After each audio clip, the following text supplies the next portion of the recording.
ബിക്കാനേറുള്ള കൃഷ്ണ റെസ്റ്റോറൻറ്റിലാണ് ഒരു ടിപ്പിക്കൽ രാജസ്ഥാനി ഥാലി ഒന്ന് ട്രൈ ചെയ്യണമെന്ന് വിചാരിക്കുന്നു. ധാരാളം തരം ഥാലികളുണ്ട്. ഇതിനകത്ത് ബേസിക് ഥാലി, ഡീലക്സ് ഥാലി എന്ന് പറഞ്ഞ് 140യുടെ ഥാലിയാണ് ട്രൈ ചെയ്യുന്നത്. അതിന് രാജസ്ഥാനി ഐറ്റംസ് ഒന്നും കിട്ടില്ല, ഒരു ബേസിക് ഊണ്. നമുക്ക് നോക്കാം എന്തൊക്കെ വരുമെന്ന്. ഇതാണ് ഈ ഥാലി.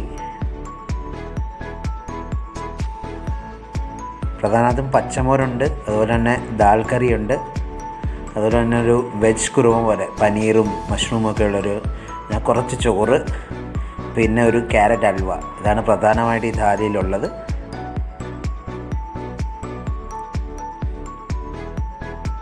അതുപോലെ തന്നെ അൺലിമിറ്റഡ് ആയിട്ട് റോട്ടി കിട്ടും. തന്തൂരി റോട്ടിയോ തവ റോട്ടിയോ നമുക്ക് ഇഷ്ടമുള്ളത് അൺലിമിറ്റഡ് ആയിട്ട് കിട്ടും. ഇതാണ് സംഭവം, കൊള്ളാം.